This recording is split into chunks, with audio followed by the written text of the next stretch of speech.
In many ways, the Philippines is finding itself in a strategic sweet spot. It's true that navigating US-China competition, new Cold War in this part of the world is nothing easy. But the good thing is at the same time, the Philippines is getting attention from all sorts of partners and powers all around the world, including from Japan, but also from India, South Korea, Europe, the European Union, Australia, among others. In as much as we're in a sweet spot, we're also facing existential challenges. In the West Philippine Sea, for instance, we have 3 ticking time bombs. One in the Second Thomas Shore, our Ayungin Shoal, where we're facing more and more harassment from China when it comes to resupply missions. In the Scarborough Shoal or in the Panatag Shoal, our fishermen are having problems accessing their traditional fishing grounds. And in the Reed Bank, we're still pushing for development of precious resources in the area, but harassment from China has prevented us from doing it so far. At the same time, the Philippines, because of its geographic proximity to Taiwan, its alliance with the United States, and its expanding defense cooperation with Japan, we're becoming very important to the future and fate of Taiwan, the self-ruling island nation which China claims as a renegade province that has to be incorporated into Mother China. So how is the Ferdinand Marcos Jr. administration approaching these multiple interlocking dynamic challenges? Do we have the right people in charge of our national security to deal with them? In order to understand whether the Marcos administration is approaching these issues in the most judicious and dynamic way possible, and whether we have the right people to deal with these massive geopolitical challenges, we're going to talk to someone who understands these issues firsthand. Tonight, we'll have a long conversation with National Security Council spokesman and Undersecretary Jonathan Malaya. Good evening, sir. Thank you very much for joining us. Thank you for having me, Richard. There's a lot to talk about, right? It's supposed to be a long conversation. I know. Unfortunately, very long conversation, but fortunately on things that are very pressing, very important. So I think you're the perfect person to talk to because they're both national and international aspects to national security, of course, right? This is a big portfolio. But right off the bat, let's start with West Philippine Sea because this is something that is dominating conversation in ways that many of us thought unimaginable 10 years ago, right? Yes, if someone told you, it's not household gut issue yet, but it's something that every Filipino can relate to, right? Even 1 year ago, we wouldn't have thought that this would be such a big issue. Exactly. So before we go to the details, are you nervous? Are you anxious that things are escalating in the South China Sea the way they're doing? Is there a concern that China might push the envelope further? That China might panic that they're not getting what they want? Is there or is there like healthy anxiety, but the sense that we're gonna stand our ground and it's up to the other side to adjust accordingly? What's going on here? This is general psychology of the state apparatus. Well, to be honest, to be perfectly honest, there's some anxiety, of course, because this is uncharted territory. However, people should not be worried, because I hear a lot of conversations that are we going to go to war? Yes. A priest asked me that question over the weekend. No, are we really going to war? And I said no. What we're doing here is simply pushing back, and I think it's about time that the country pushed back. Because what has been done to us and is being done to us, is really detrimental to our pride as a country, and we are simply pushing back because we're now exercising our sovereignty, our sovereign rights, and our jurisdiction in the West Philippine Sea. Our assessment is that, in the same manner that the Philippines is not interested in going to war, China is also not interested to go to war. A war in this part of the world would be detrimental for both economies, particularly with China, given that China, produces all the world's, most of the world's products. So that will really create havoc on their economy, on logistic supplies, and the entire world. And I don't think China would risk that at this moment, or not in the next few years at least. So you're saying that China is fundamentally a rational player, right? I would think so. Yeah. No, but it's as an emerging superpower, it sees itself as the new regional hegemon. Therefore, it's acting in the way that it perceives itself to be. The big guy on the block, and they would wish the United States to take a second And they feel entitled accordingly to having more say in, regional waters in the West Philippines and waters. I mean, yes. I mean, I understand where people are coming from. Just going back to this, that people are worried about the war prospect. I mean, for heaven's sake, the Ukraine war last year, many people didn't see it. I was in Munich for the Munich Security Conference just a few days before. Still, the Europeans were contending that without Putin will be so irrational, and yet the war happened. And then Hamas. And then now the situation in the Middle East, and their fears of even a greater conflict, even worse than what we're seeing right now. So I cannot blame people worrying that there'll be a third front opening up, and that China may take advantage of an America which is bogged down, or supposedly bogged down, in two different theaters. Of course, we can have a debate about that. But I completely agree with your point that, let's not fall into this psychological games that, if you stand up for your rights, you're provoking the other side. I think I call that strategic gaslighting. Is that a correct way of putting it? Yes, that's the correct way of putting it. And I think that's part of the pro-China narrative, that we're poking the bear, and that the more we poke, the more, the threat of war becomes closer to us. No, I think we're doing right by ourselves and by international law. We're in the right, and I think at the end of the day, rational minds will prevail. Another thing that makes me confident in saying that we are in the right is because our national security team is a solid team. If I might say so, no, this may sound patronizing, Richard, but the team in the National Security Council is an experienced team. Right. These are not people who just came from the academic or not the private amateurs. sector, not amateurs, who suddenly got thrust into the national spotlight. The National Security Advisor was the AFP Chief of Staff during the Marawi siege. He has experience in the intelligence field as the ISAF Chief and AFP Chief of Staff. So he's not, easily stressed out or anything. So what I'm trying to tell the public, is that the adults are in charge. Right.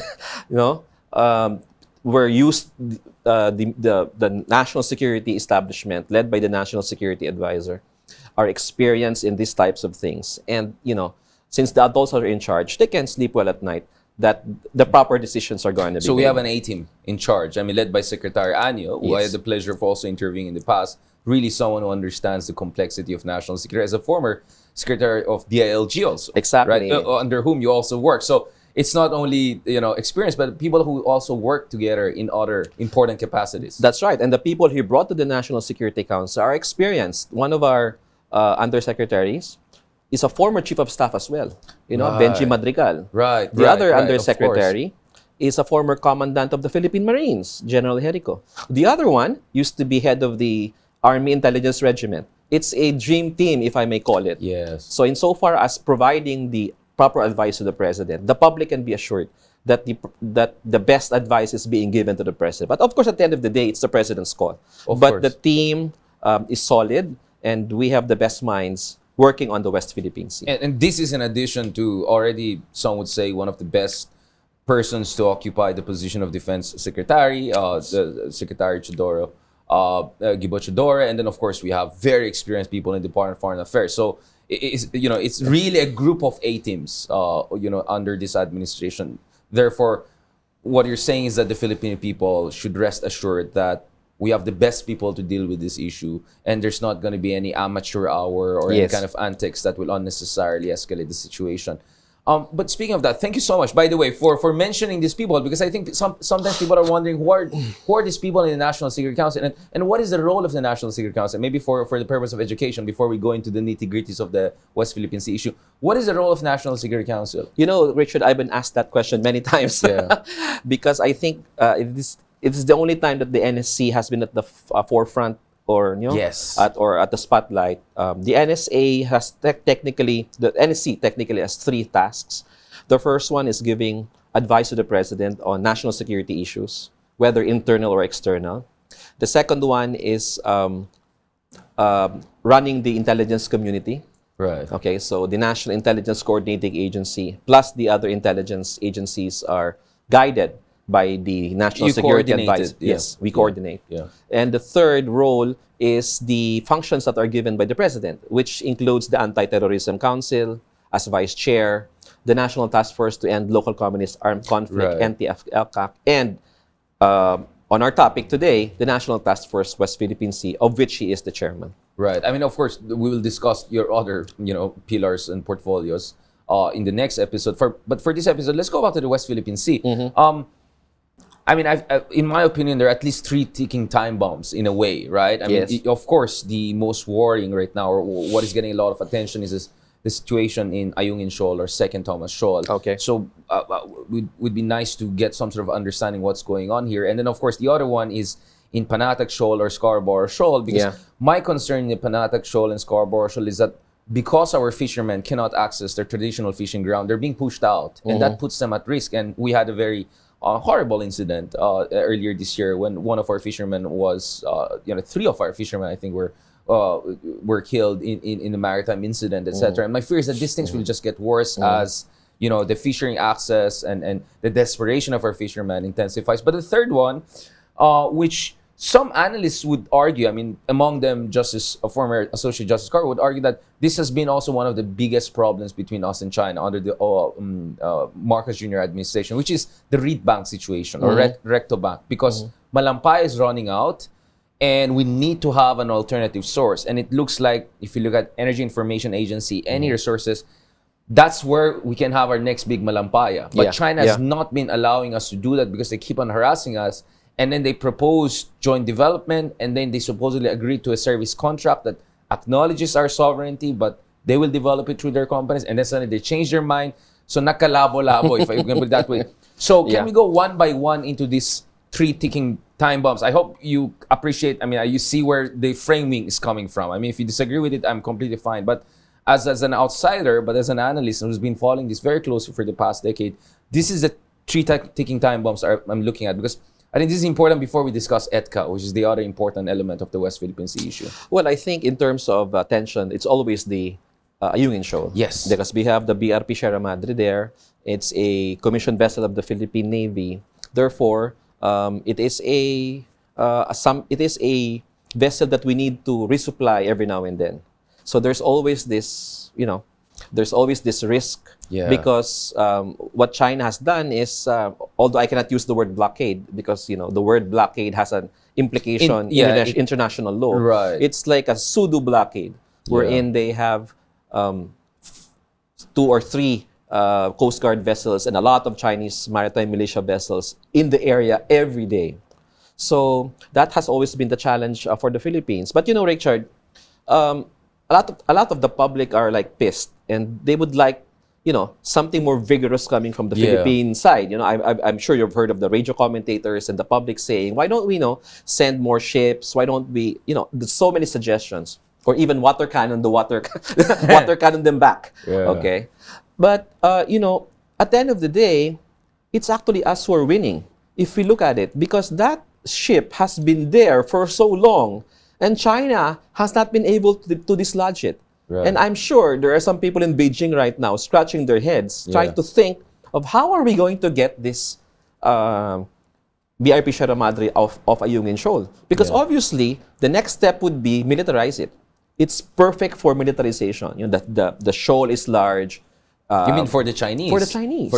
Like the fake islands and airstrips and all of that they build in Fiery Cross Reef. And Panganiban Reef. In Panganiban Reef. And now they've transformed it. So I think it's part of their strategy to continue to militarize it. And their next target is Ayungin Shoal. So people tend to forget that we're actually winning because it's there. We have effectively occupied Ayungin Shoal and we're not going anywhere. So if we look at it that way, that changes the whole mindset, because if we look at the lens of China, we are a thorn, a big thorn on their side. And now with our increasing military cooperation and security cooperation with many other countries, including Japan, just over a few days ago, shows that we're getting more support from other countries, more than they, I think, in Beijing expected. So before we go to the Panatag Shoal and also the reed bank, I want to zero in again on this Ayungin Shoal, Second Thomas Shoal situation. So what is happening here? Because obviously China has the escalation domination advantage, right? Like if you bring bigger ship, they'll always have a bigger ship. That's right.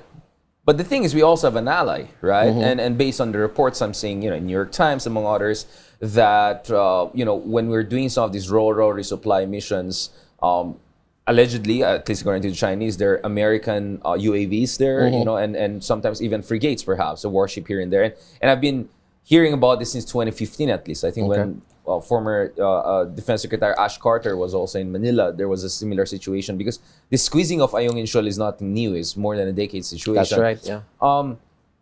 Do you think that this is the way forward, whereby there's a calibrated over-the-horizon presence by the Americans, and then we do our part without unnecessarily provoking China, and that essentially leaves China sandwiched between the two of us? I mean, what's going on there? Is this the way? Because this is a gray zone situation, right? China is not using guns, it's using water cannon. It's nothing good. I mean, for anyone who's been water cannoned, I mean, I know some people are saying, oh, it's nothing. It's just water. Let's say, let's water cannon. It's not lethal. Right.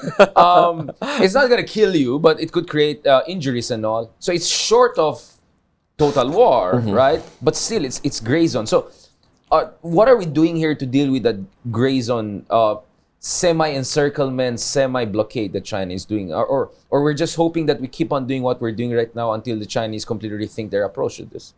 Well, one of the major changes we did was to release the information to the public, to what we called as measured transparency, expose China's actions.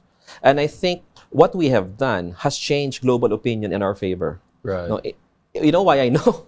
Because suddenly the Chinese have started their own information operations as well. Before, it was just us exposing what's happening in the West Philippine Sea during the Rore, and then we would wait for a few hours for a, swerte na tayo if it's a Coast Guard spokesperson, okay, that gives a reaction. Interesting. Now, 3 minutes or 5 minutes from the incident of collision between the two, we have the statement coming from Beijing.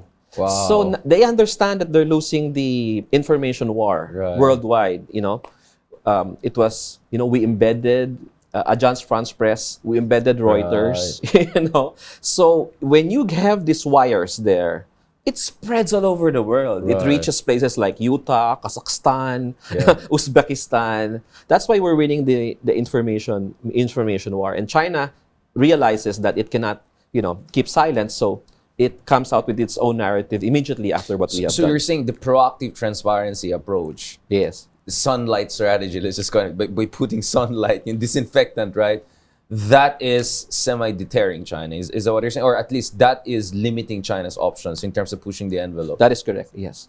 And lastly on this, I mean, we can go on forever on this, and I'm sure there are operational details that we cannot share in public, but are we looking towards fortifying? Because that some would say that, I mean, it's literally thorn in the side. Like, of course, it's a little bit improved over the past few years, but we had other guests in this program, former Navy officials, among others, former experts would say, actually, we're expecting the BRP Shermata, gigibayan dati pa, and this is going to give away. By some miracle, it's still there, but it's not going to be there forever. Yes. So are we looking at concrete ways of not only RORE, but also really refortifying the position that we have there? Because from an international law standpoint, China has no business there whatsoever. Exactly. This is not a territory. It's a low tide elevation within the Philippines exclusive economic zone. And not subject to sovereignty claims. Exactly. So it's not even subject to sovereignty claim to begin with. It's complete nonsensical for anyone to claim sovereignty except us, because it's part of our EEZ. So are we looking at fortification here? Okay, that's a very good question, Richard, and I've been asked that question many times, And I think that decision will have to be made by higher ups, And for reasons of national security, I cannot share to you what decision. Yeah. But just yesterday, we heard from the Senate that they will provide concrete funding, and the commitment, according to Senator Escudero, the decision is a done deal. That there will be an allocation in the next year's general appropriations budget for structures in Ayungin Shoal. Taken from confidential funds. That's another topic. Yeah, I know. It looks like not confidential funds. It looks like a clear line item budget. Okay. I don't know where it will be lodged, whether it goes to the DND or maybe the Armed Forces budget. But that's what we heard from the Senate. Yeah. So meaning, once the GAA is passed by Congress and it's signed by the president, it becomes law of the land. And that becomes national policy. Exactly. So it becomes now part of the Philippine national policy to spend that money and it's for long. For a permanent structure in Ayungin Shoal. You feeling good about this? I mean, like, you have the Speaker of the House going to Pag-asa, you have suddenly the senators, rallying and going for West Philippines. I mean, are you feeling we're in a special historical juncture here in Philippine history? Yeah? I think so. When we were writing the national security policy, which was eventually signed by the president through an executive order a few months ago, that was one of the things that we saw, that our previous national security policies were mostly focused on internal conflict. We had to put our house in order. Now, the fruits of our efforts in that regard has borne fruit. The threat of the communist terrorist groups has waned. Mindanao is relatively peaceful. Now we can focus on the West Philippine Sea. The challenge now is to increase the national security consciousness of the Filipino. Yes. Yeah. Because before, internal security conflicts were considered as military problems, something that the military and the police have to deliver. And it was not, every Filipino was not expected, to take part in that. Yeah. Because it was not, it wasn't something that was taught to us that, we have to take a position insofar as the NPA is concerned. Parang it's a problem for the military. That the military and they're fellow Filipinos, so it creates some weird, I mean, you know what I'm saying? Like, yes. It's different when you're threatened by a totally different country or exactly. civilization. But, it's also, this is also a big threat to us. They're trying to undermine, the NPA is also trying to undermine our democratic way of life and our democratic principles, right? But as you said, it's tricky when it's against a Filipino. Now, it's against a foreign power. So it's very important that we create the national security consciousness. And, if you ask me if I'm happy that a lot of our politicians and the public are taking a pro-Filipino position, of course it makes us very happy because it makes it easier for the NSC to implement the president's national security policy. Let's go to the Panatag Shoal. Yes. What's the situation there? I mean, 2016 November, I remember when President Duterte was after President Duterte returned from China, there were discussions about joint patrols between our Coast Guard. Later on, there were even proposals about, joint marine ecological kind of zone there. So many proposals, but really nothing happened. China is still de facto controlling that area without any basis in international law, because international law is very clear. That's a common fishing ground for a lot of countries, not only Philippines or China, and they're illegally preventing us from heading there. This is, of course, a gut issue now, especially for thousands of communities in Pangasinan and nearby provinces, coastal provinces. What's the situation there? What's the game plan here? What's the end game here? How are we gonna, deal with the Scarborough Shoal de facto siege to the Chinese? Well, first, let me add that the 2016 ruling of the arbitral tribunal was very clear about Baho de Masinloc or Panatag Shoal. It is really part of the exclusive economic zone of the Philippines, and China has no title or right to it. No. So when our policy now is to continue to assert our and push back against China, and we're now doing it more often than before. For example, we have been regularly providing support to our fishermen through regular BFAR vessels going to the area and providing gasoline, food, and other supplies to our fishermen, so that our fishermen are able to do what they are supposed to be doing in that part of the Philippines. We have also increased our naval presence through the Philippine Coast Guard and the Philippine Navy. In fact, the Chinese government has been so pissed when Philippine ships patrol that Scarborough Shoal, because before the Philippine Navy would not go there. They wouldn't go there. That's a good point. Yeah. Now, the BRP Conrado Yap over the weekend, over the holidays, the Undas holidays, did a maritime domain awareness patrol in that area. And we had a statement coming from the, maybe the Ministry of Foreign Affairs, I think the Ministry of Foreign Affairs of China in Beijing, saying that they shooed away a Philippine Navy vessel and then regulated it. And in response, we said, there was no such incident because we checked with the Navy. Yeah, And I the think Navy, spokesman Aguilar, right? Yeah, he had a yes, statement on that. Yeah. yeah, and the Navy said that there was no incident. There was the usual shadowing. Yeah. Okay, but there was no untoward incident. So in this sense, China is the one hyping the issue, because remember in the RORE they will always say we are hyping the issue Yeah. through media. Now they're hyping the issue in Scarborough Shoal. So we have also increased our Coast Guard maritime patrols. So we will continue to do so because it's, as I said, part of our pushback policy against China. And on the third one, the Reed Bank, Reto Bank situation, I mean, of course, this was the site of a horrible incident back in 2019 when Gemver, more than a dozen Filipino fishermen almost drowned, if not for an illegal Vietnamese fisher folk in the area. Like, always people were like, apparently having illegal people sometimes is a good thing, right? If not for them, they would have drowned, right? I mean, yes. So what's the situation there? I mean, did the compensation happen for that? And what about the negotiations over oil and gas? Because this was terminated. I mean, you work in the Duterte administration. Former Secretary Teddy Boy Locsin at one point said, we're not going to go with any agreement that violates our constitution and international law. But still, the Chinese keep on saying we have to have a joint something there, right? What's going on there? Well, Richard, again, these are some of the things that I cannot share. To the degree that you can share. Yes, hard to share because this is, again, a very sensitive issue. Exactly, insofar as the West Philippine Sea is concerned. So, but if you talk to the Department of Energy, we are ready. They're ready to resume the exploitation of our natural resources because, as I said, that area is clearly within an exclusive economic zone. But again, this is a decision that has to be made by the higher levels of government. But we have a red line, right? That we're not going to do joint development in the sense that recognizes China's baseless claims in the area, right? I think we've gone way past that already. It's not going to happen under any Filipino president, right? That's the sense I have about this. Yeah. Joint development under this administration, I think, is it's unlikely. Yes, very unlikely and a hopeless case. Thank you. Now, let's go to EDCA. Yes. Because one interesting thing that is happening right now, and I think it's not as much articulated as it should be, is that, EDCA right now essentially has two vectors, right?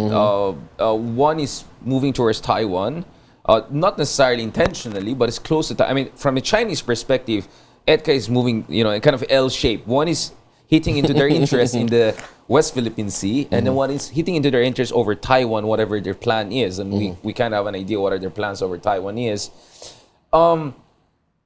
Don't you think that perhaps the Philippines can actually leverage this? Because, I'll explain. I mean, you may disagree with me on this point, but the Chinese are very worried that not only were we getting more assistance and help from our allies on the West Philippine Sea issue, but that the Philippines could also be an integral part of making it just too costly for the Chinese to move on Taiwan, right?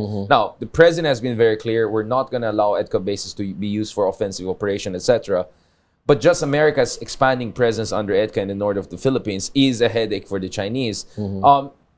Again, you may disagree with me, but my understanding here is if the Chinese are concerned about what's also happening to the north of the Philippines and EDCA, maybe the Philippines can leverage it and said, the more you bully us in the West Philippine Sea, we're gonna make it hard for you. We're gonna bring you hell close to Taiwan, right? You get what I'm saying? I mean, again, you're free to disagree with me on that, but my sense, I think, in fact, Secretary Chidoro, who will also interview separately, so don't worry, you don't have to explain he will explain for himself. I'm just trying to see that.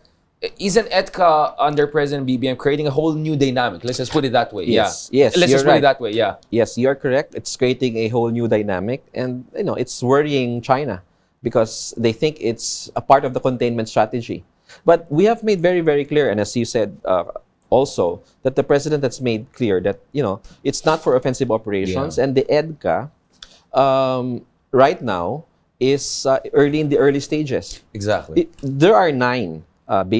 Philippine bases that are used for EDCA, which are called EDCA sites. And as far as I know, there are only physical development in 2 or 3 right now. Meaning there's a long way to go. Exactly. It's still skeletal. It's still, Well, the ongoing infrastructure projects are mostly in Basa Air Base, and in 1 or 2 other locations. And the other EDCA sites are still being developed by the Philippines. Yeah. Okay. In Palawan, for instance. Yeah, for Palawan, for instance. So we don't have yet the Americans coming in. So, you make a very good point. This is something that we could I mean, my point think is about. Again, don't worry, you don't have to answer it. This is a conversation, right? Let me do the troubling part. I mean, my analysis is, it's really up to us how much access we want to give the Americans, Yes. what weaponries they can put, how many troops. That I is don't right. think the final decision has been made, and That I is think right. that is a bargaining chip. And I think the public deserves to know that. Exactly. That anything that the Americans bring in has to be approved by the Philippine government. This has to be in written form.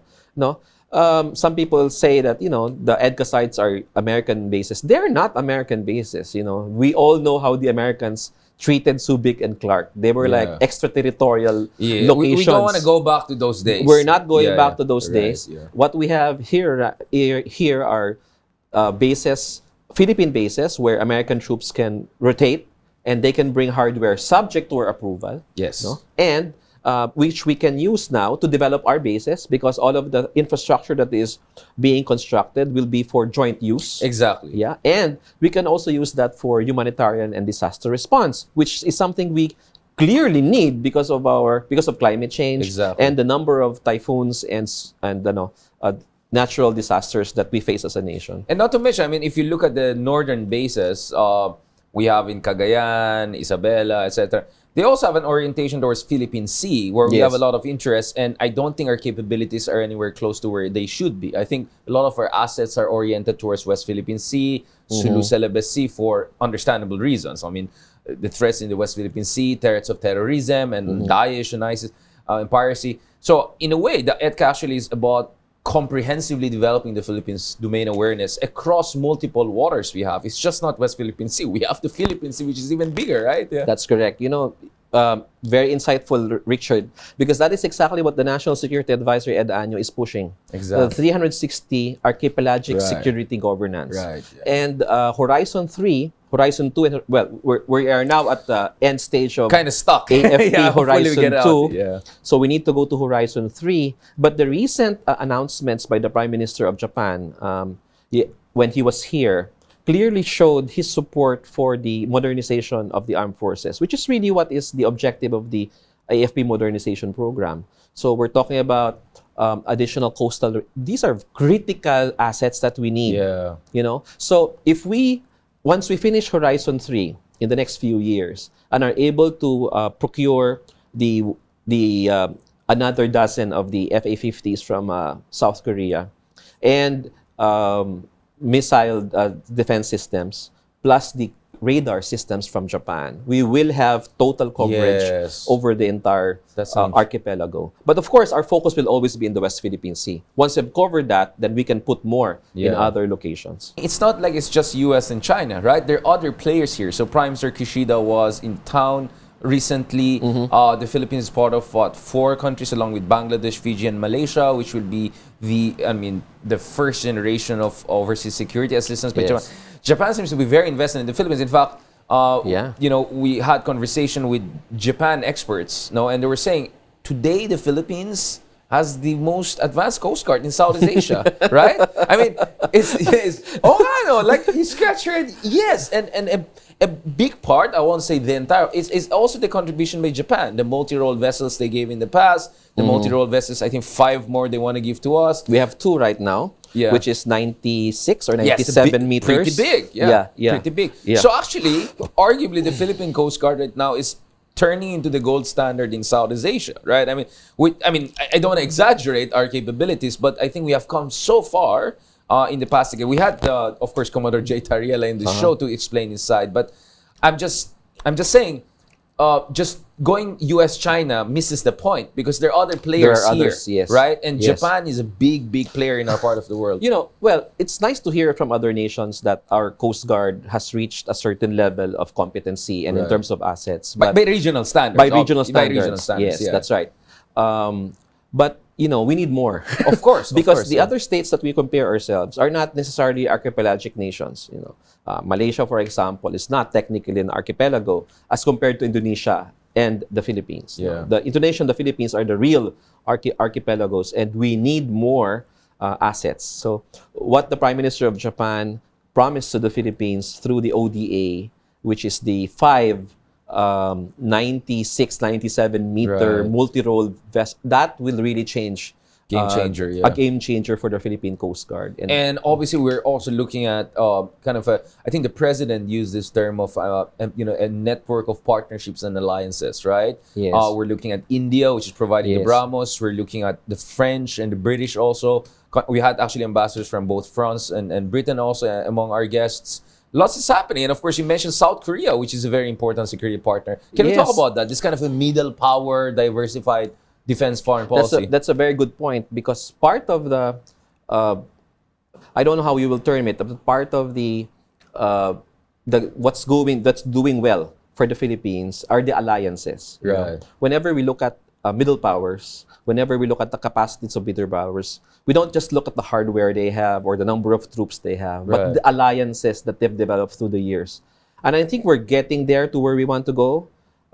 Before, we just had the Mutual Defense Treaty with the United States, but we've also signed Visiting Forces Agreement with Australia, and now we're talking about the Reciprocal Access Agreement with Japan. Which is kind of VFA style, my understanding is? Yes, it's a kind of VFA style, but the word reciprocal, I think, has to be underscored here, because since Japan is pretty near to the Philippines, Right. that would give our Filipino soldiers and our armed forces more opportunity for joint training exercises Go to Okinawa, Japan.